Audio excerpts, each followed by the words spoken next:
Hey guys, Darrell here with iNerd, here with Shane Yozo, aka Silverball Stud. Today we're here with Keri Wing. Keri is the Kansas State. Hold on. What's the exact title? Current Kansas State champion. The current Kansas State champion in pinball and also the women's world champion. Indeed. Big congratulations representing the Kansas City area here. Shane Yozo is actually going to be doing the interview today as a pinballer himself. He's more experienced than I in hitting balls. So I'm going to let him interview Keri. And Shane, Keri, you guys have the floor. You guys know to check us out online at iNerdforyou.com. Keri, good to be here with you, talking with you, asking some questions about pinball, our favorite mutual pastime. Yeah, absolutely. How are you today? I'm good. How about you? I'm pretty good, thank you. How long have you been playing pinball?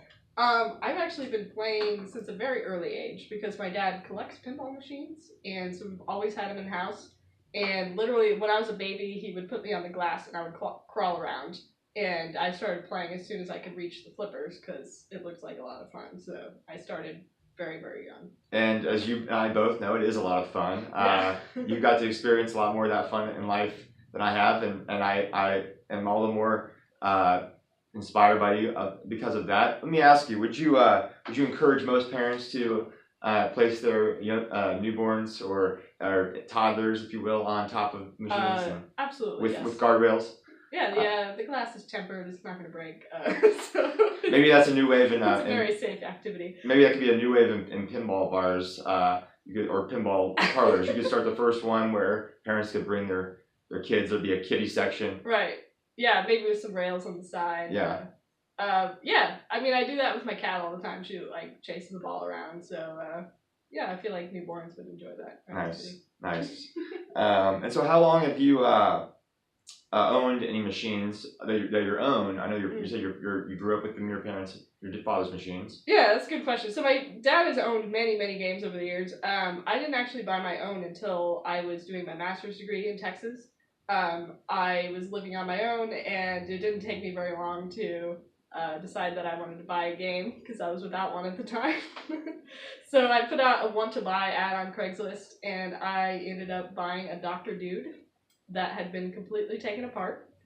And so I took it home with me, and I had all the pieces scattered around the apartment, and it took me about 2 years probably to put it all back together. But it was a success. I mean, it was a fun game, and I sold it to a friend who loves that game, and he put it at the 403 Club where we could play it for tournaments. I remember that, Dr. Dude. It was a lot of fun. Yeah. I can envision you now, like coming home from work, or coming home from school, and that just and like your common, your typical college comedy. You're just walking into your apartment, and you got your groceries, and maybe you bump into a guy you think is kind of cute or something on the elevator. Maybe there's a neighbor that is wagging her finger at you for not holding the door for whatever it is, and you step in. Oh, you set those bags down, and you just turn on the light, and your face gleams with joy as you look at this chaotic mess of machine on your floor. Let me ask you: are you fully aware of how much my eyes glaze over when my friends who work on the machines that we love so well, like yourself, start to talk about that work? Oh yeah, I think we all share the passion. We all love pinball so much, and especially when a new game comes in or something like that, we're all enamored with it. Yes. And so on your way here, before you were here, you were working on a Dodge City. That's correct. Yeah, we occasionally get calls from people that have figured out that we work on pinball machines, and they ask us to work on them for them.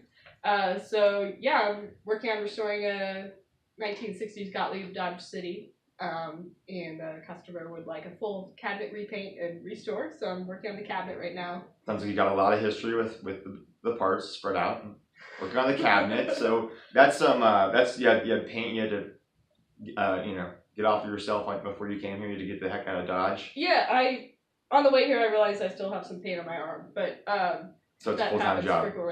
Yeah, I've been working all week just getting it prepped because the prep takes longer than the actual painting. And today I thought I was going to get it painted, but it didn't go exactly as planned.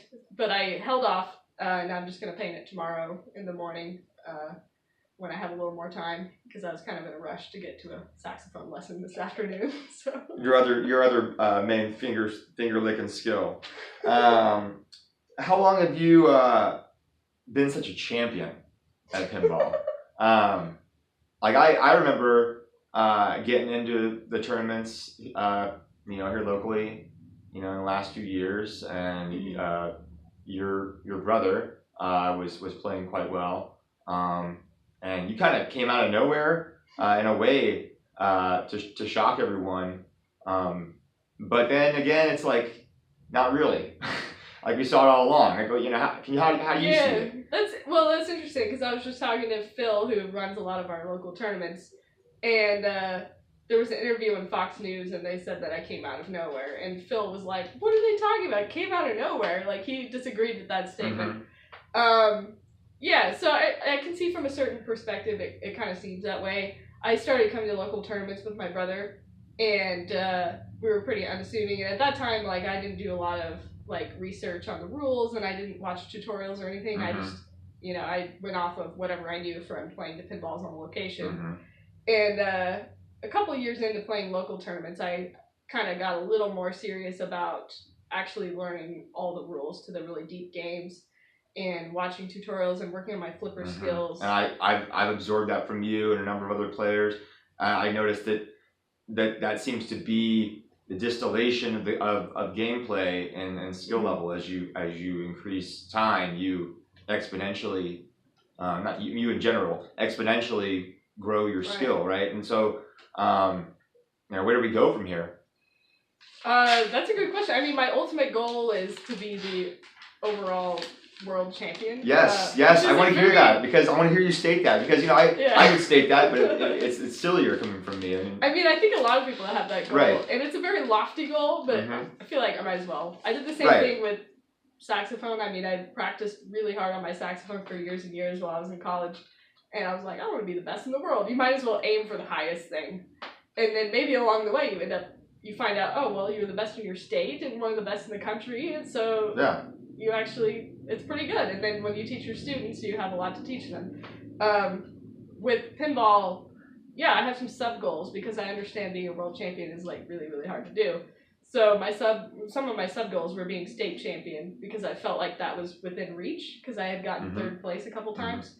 And then being women's world champion, because I got second place and fourth place. So once again, it seemed within reach.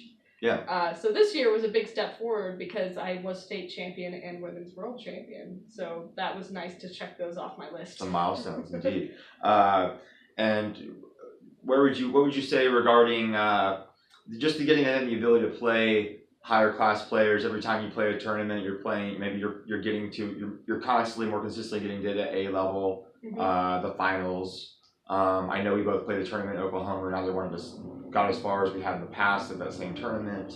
How do you still find modest philosophical wins, if you will, out of those games, even though it's not the statistical win?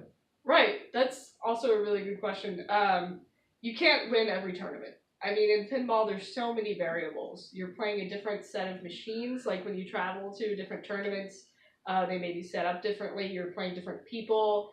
The more you practice and the more you master your skills, you increase your level of success, but it's never going to be 100%. There's always an element of luck. Like, you decrease that percentage of luck each time you increase your skills, but there's always going to be an element of luck there. So you have to understand that you're not going to win every time. Would you agree that in addition to all of that, even a slight lack in vigilance for a moment can cost? Absolutely. That's something I've discovered traveling to big tournaments. Sometimes you're playing all day, or sometimes 3 days in a row all day, and you just get exhausted. And for example, last year at the Women's World Championships, I got into the tournament, and it was kind of like, it dawned on me, it was like, oh, there's no scheduled meal breaks, and we're playing all day, and all I had was like granola bars and stuff. And the top 8 players had a bye, and last year I was not one of those people. So I was literally playing all day, and I got to the point where it was like 10 o'clock at night, and I was just so drained, and I was not playing well. So I realized just how important it is to take care of yourself, make sure you get enough rest, make sure you get enough food. Maximize every variable that you Yeah. can. So this year I came prepared. Like I had a lunchbox and I had, food for all day, and every time I had 5 minutes to sit down or something, I would go sit down or go outside and get a bite to eat. And that helps so much. Because in pinball you have to be focused all the time. And I find that if you lose your focus for like 1 second, that's all it takes to drain. So focus is like incredibly important, and so you want to be very alert, and you want to be feeling good, and you don't want to be too tired and everything. And the longer you play a particular ball, you keep your focus out much longer, you get that higher score, you're making more progress. It's going to take longer increased focus to continue that progress. Yeah. The whole game is about increasing everything. It's just a selfish game. I spend so much time on. I know that you do, but you share a lot of your talents with others, so that helps make it less selfish of an endeavor. I appreciate that. Where would you put the state of pinball today as compared to other eras in the sport? That's a good question. It's definitely on a rise. Like, as many people have noticed, like in the early 2000s, it almost died out. And part of that is the manufacturers, like some of the big manufacturers like Bally & Williams just stopped making pinball machines. And so I'm one of those people that I would always go to the arcade or the bowling alley or whatever that would have a pinball machine, and I would always seek them out. And they were like noticeably becoming more scarce, and we were afraid it was just going to completely go away. But luckily Stern Pinball in Chicago held on, and they've kept making machines, and they still are doing really well to this day. And competitive pinball has kind of been on a rise again. Like there was competitive pinball like in the 90s and probably earlier than that. But now it's just been on this meteoric rise. I started 6 years ago, and it has gotten a lot bigger in the last 6 years. As far as I know, I think there's about 60,000 ranked players right now. That's 60,000 people that have competed in an IFPA. International Flipper Pinball Association. Right. Yep. So each time you play in a tournament that's IFPA sanctioned, which most of them are, so you could just go to, like, here in town, you can go to Pizza West, you can go to 403 Club, play a tournament, and then you become world ranked. All you have to do is write down your name. I know that you and I both played someone at Pizza West this year who played his first tournament, and he knocked me down quickly. Did he beat you that day as well? I know he faced you and another state competitor, Dylan Mikowski. Yeah, are you talking about the guy from St. Joe? Yes. So I think he's a pinball collector that just moved here, but he had never competed before, and he got, I want to say, second place or something in his first tournament. And we have some recent additions to our 403 Club League from last time around, and they're not chumping it. They're proving themselves as well. Another new one, Benjamin, has been last tournament. He got somewhere in the top 6. Yeah, it's important to note. Like a lot of people say, oh, they're not competitive or they're not good at pinball or something. It's like, that's okay. I mean, everybody starts somewhere. You've probably played pinball somewhere. You know the general idea.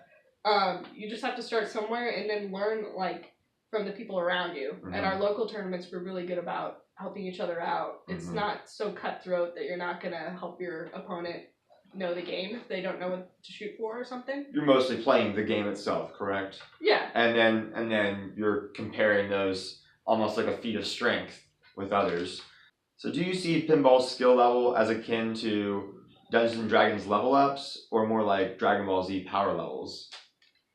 Well, I'm not really familiar with those two fandoms. Can you enlighten me? Well, if you could give me a third option that you are more familiar with, and then we could go with that. I would say the nerdiest thing that I'm involved with besides pinball is probably Star Trek. I'm obsessed with Star Trek, and I have one of the Star Trek pinball machines. I don't know how that relates to this question, but maybe the Worf being a is Worf's a character? He is a character. Is Worf a character? Keri Wing in Star Trek Next Generation? He's a Klingon. And he's a Klingon. So maybe the Klingons are very good at war, correct? Correct. And aggression. So maybe they might go for that first ball to get their high score. They would be aggressive, yes. Okay, so that's one strategy a player might try to aggressively first ball, just like intimidate an opponent. That's with kind a big of score. interesting because I do that sometimes. I've noticed that Often in pinball, the correct strategy, well, I don't know if it's correct, but the common strategy is to choose to go second if you have a choice of playing first player or second player. Because if you go second, you can see what the first player did and see what you need to beat. And there's also some games like Total Nuclear Annihilation where they may lock a ball and you could steal the ball lock. So in that case, yes, it's very important to go second. But there's some games where I feel like I'm going to play it the same way no matter what. And sometimes that's attack from Mars. And so I just choose to go first. And I just put up the biggest score I can. And then I step back and I let the second player see if they can beat it. And that way I feel like I've shifted the pressure to them instead of myself. Because when I feel under pressure, I feel like I start cashing in things and I'm not taking my time and I don't do as well. So I put the other person in that situation because I don't want to be that person. Sounds like you might be a Worf in some areas, some games, Yes. and then a Data in others. That's a good analogy, yeah. Okay. Well, in my opinion, Dragon Ball Z's power levels, you're training at a martial art that eventually you harness your chi and you gain like a power to like jump really far, maybe even fly. But like you can measure your power level through some, alien technology that you would probably be the Super Saiyan level. You're blasted off into your like maximum power. I might be more like a Krillin, like someone who has significant power in pinball compared to ordinary people who don't play pinball. However, like going up against a Frieza, another really powerful villainous contender, I might, in a three-player group at a strikeout, the Super Saiyan might take the advantage over the Frieza, and the Krillin might have to, die trying. I will take your word on all of that. Okay. Okay, so, and where would you put the state of pinball on the current map of Westeros? Oh, gosh. Is that a Game of Thrones thing? Hey, you got it, yes. And you know a little bit about Game of Thrones because you... I've played the Game of Thrones pinball machine. I usually do things backwards. I play the pinball machine, and then I watch whatever movie or TV show it is. I did that with Walking Dead and Star Trek, actually. Could you tell us a little bit about the love affairs that you and, our local community have had with those games? Yeah, everybody has their favorites. And right now, the lineup at 403 Club, where we play most of our tournaments, is like a spectacular lineup. And there's so many hits in there. But yeah. New hits, old favorites? Yeah, it's a combination because there's Medieval Madness, which is one of the greatest games of all time. It was my favorite by far in the 90s. There's Twilight Zone, which is one of the top rated games of all time. There's Batman 66, which is one of the best current games.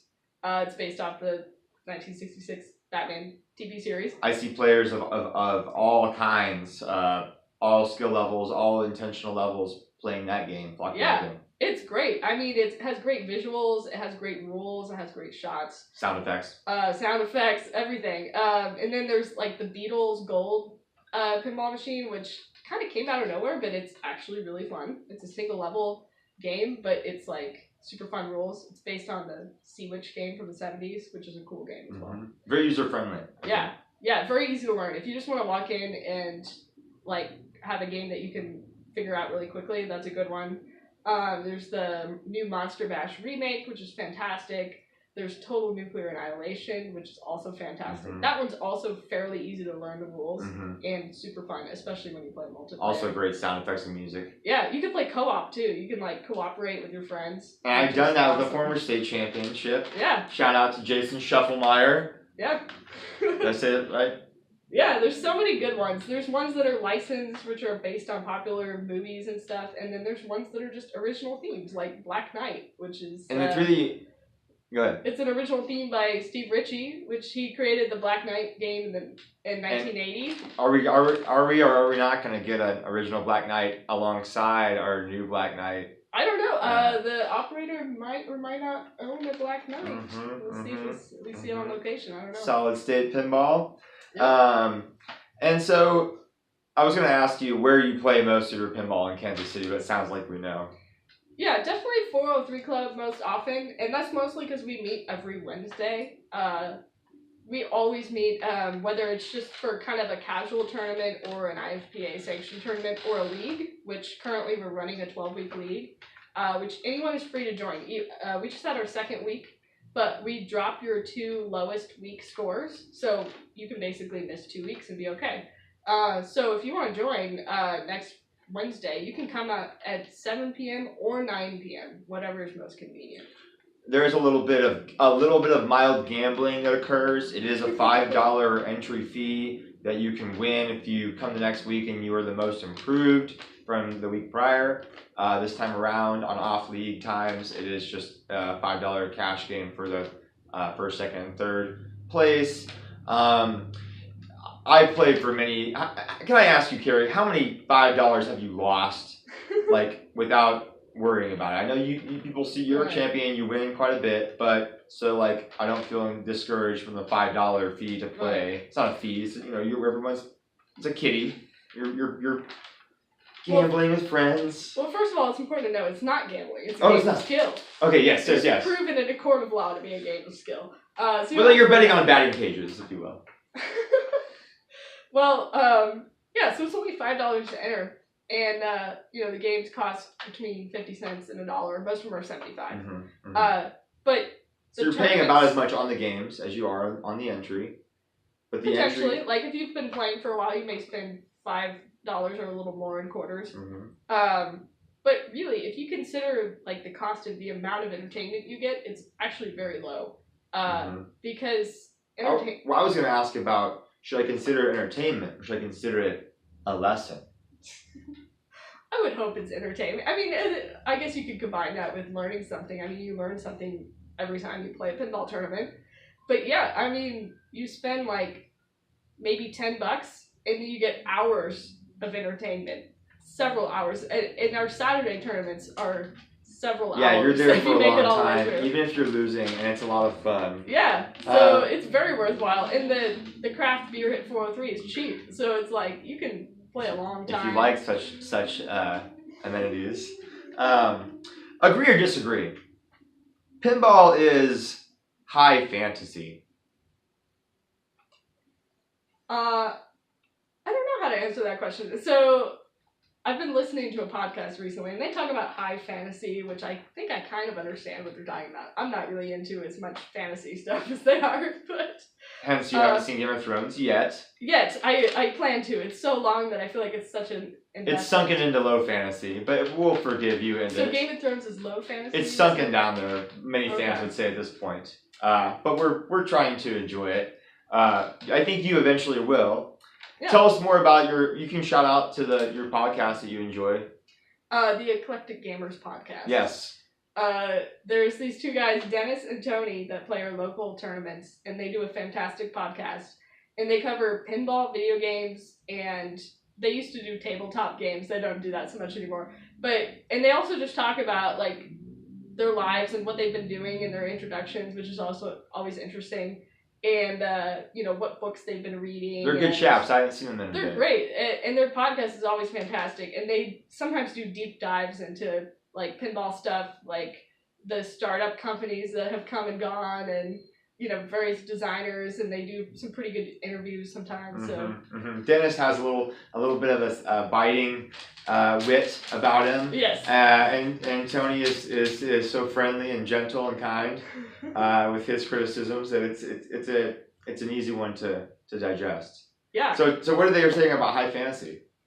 Oh, I've heard them throw that term around, like when they talk about various books. I can see Dennis using it with a little bit of like scorn, or no. I gotta get in there. I think from what I understand, most things are low fantasy, but occasionally you'll come across something that's truly high fantasy. I don't know.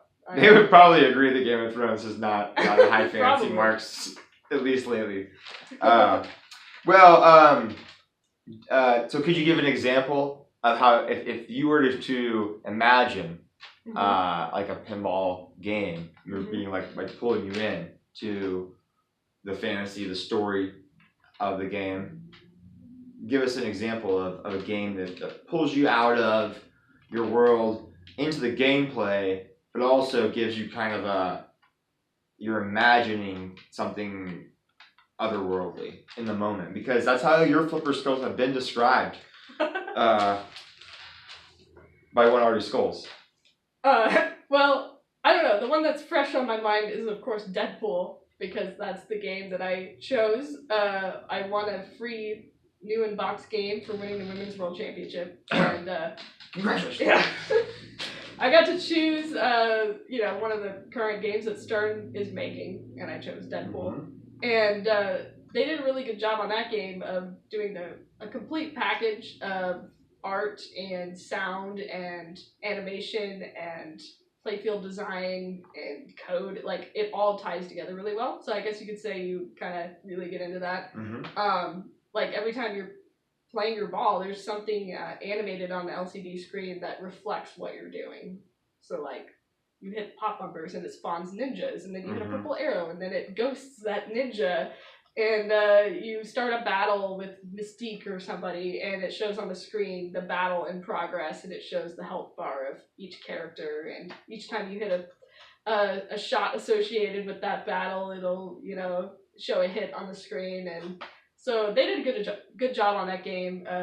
George Gomez was the lead designer, and they had a whole team work on that, and it's just a great package. You mentioned earlier that you enjoyed the X-Men Pinball. Yeah. This is a little bit of an edit or a sequel to that in a way.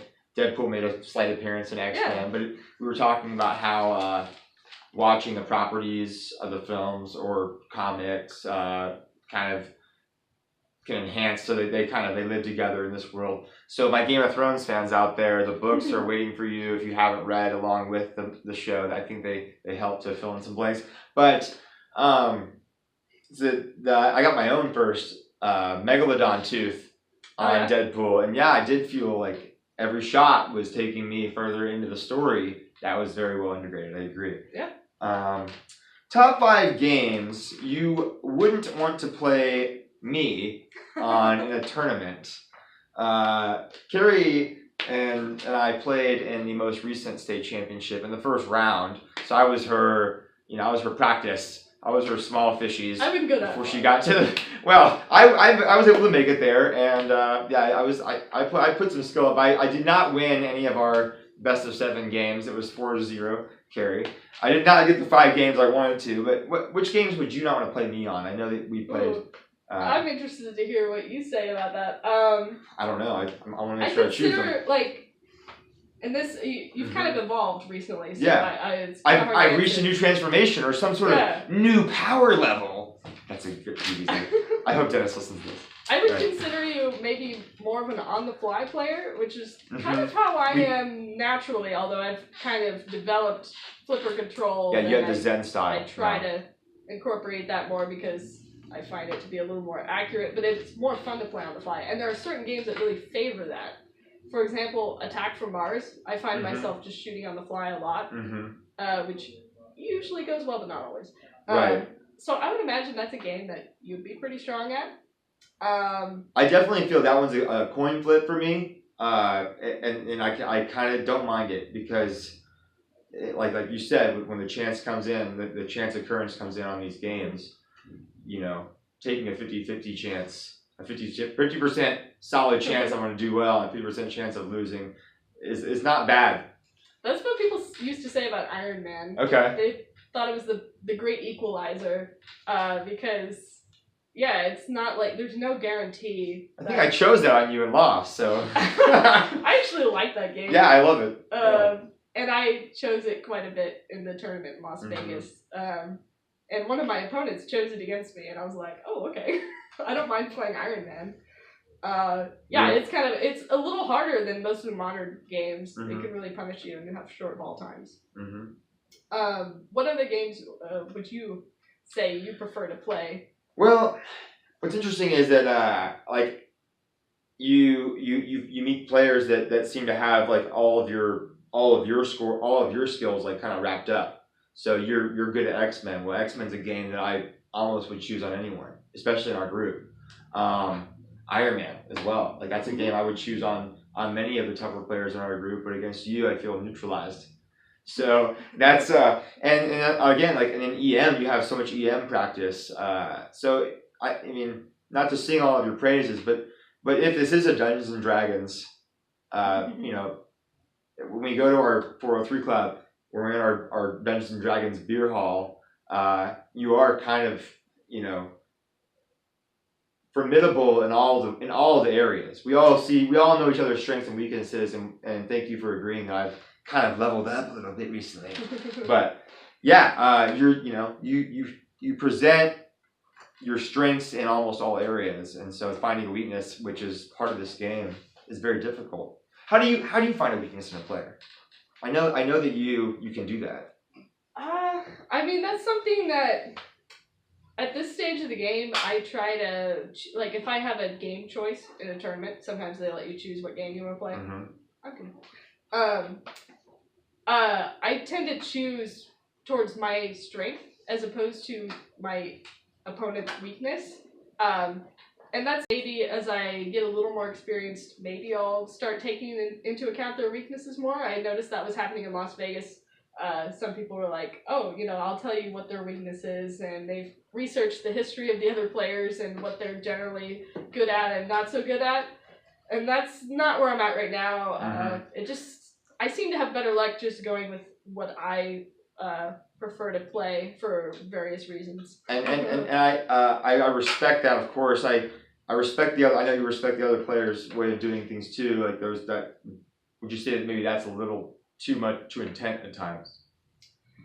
I don't know. Like, I don't want to. I know a lot of other players do that, so I don't really want to criticize that. Sure. And I think there's probably some good strategic actually reasons an advantage, to do that. There's actually an advantage there. I just at this stage of the game, that's not what I do. Yeah, but yeah. I might later on. Interesting.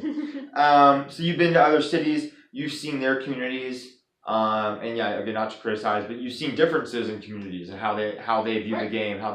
Can you describe that just maybe in your own experience?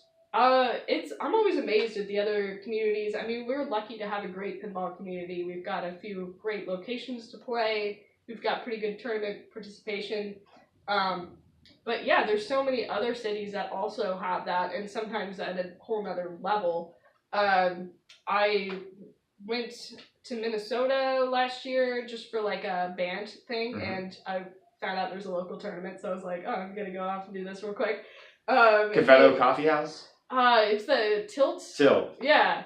Yeah, they had amazing pinball machines and some incredible players, so that was really fun.